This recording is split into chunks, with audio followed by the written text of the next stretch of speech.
Dream come true para sa mga artista na magkaroon ng bahay, hindi lang sa Pilipinas kundi pati na rin sa abroad. Mula ito sa katas ng kanilang trabaho at pagpupursigi, kaya ang iba sa kanila ay nakapundar ng bahay sa United States of America. Narito ang ilan sa kanila. The Philippine Showbiz List presents pinakamagandang mga bahay na nabili ng mga Pinoy celebrities sa Amerika. Sharon Cuneta's Calabasas House. Ang aktres, singer at megastar na si Sharon Cuneta ay may bahay noong 2016 na nasa isang guard-gated Calabasas community na nagkakahalaga ng $2.195 million. Binili niya ang bahay noong 2010 for $2 million. Ang two-story traditional na itinayo noong 1977 ay may grand foyer na may marble floors, isang elaborate chandelier at isang sweeping staircase. Ang dining room ay may detalyadong wainscoting at isang living room na may fireplace sa formal entry. Ang two-story traditional style na bahay ay nasa halos kalahating acre na property na may swimming pool at spa. Ang iba pang common rooms ay may kasamang family room na may wet bar, isang center island kitchen at isang library study.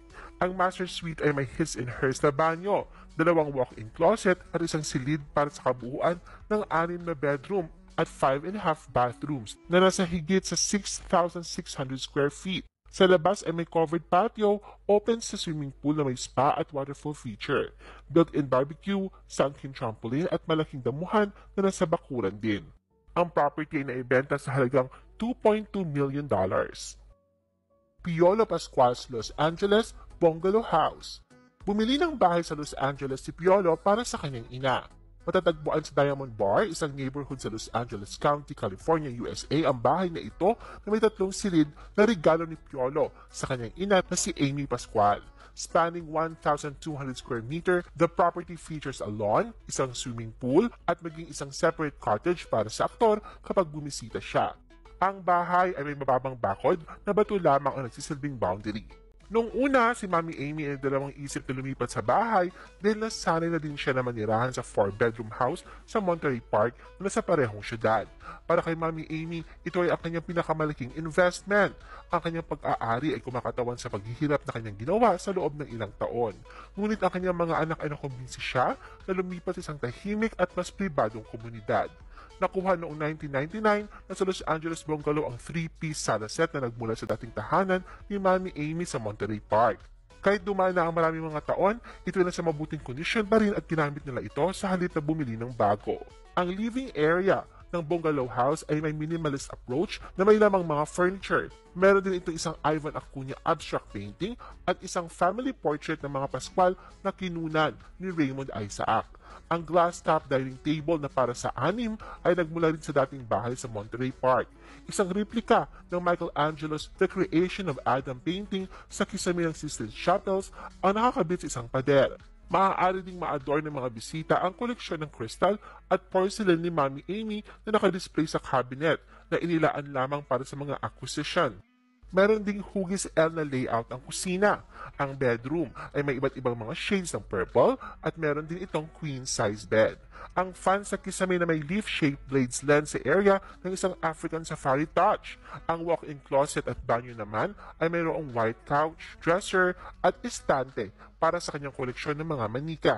Si Piolo ay may sariling private cottage sa loob ng property. Ang backyard ay nagsisilbing playground ng mga apo ni Mami Amy.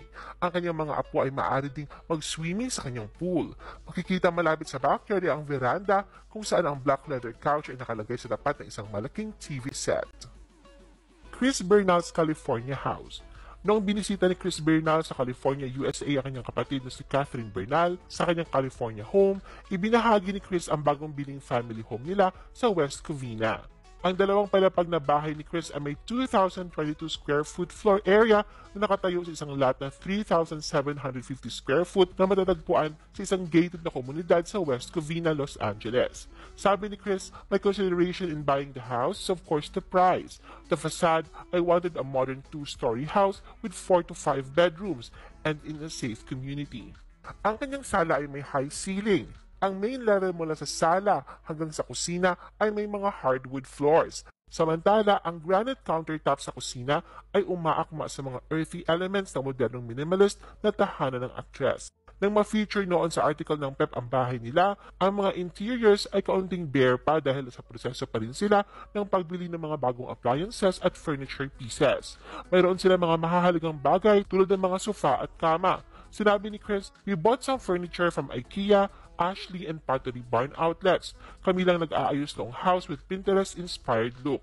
Minimal lang. Ang lahat ng 4 na silid at ang open loft ay matatagpuan sa second level ng bahay." Si Chris at ang kanyang pamilya ay tumatambay din sa loft area na may wooden sofa at single side table. Meron din itong sariling banyo at walk-in closet. Bukod sa nasa loob ng master bedroom, ang bahay ni Chris ay may 2 pang banyo. Ang bahay ay mayroon ding magkakahiwalay na family room na may fireplace. Ang property din ay may backyard na may sakop na patio at isang 2-car garage na direktang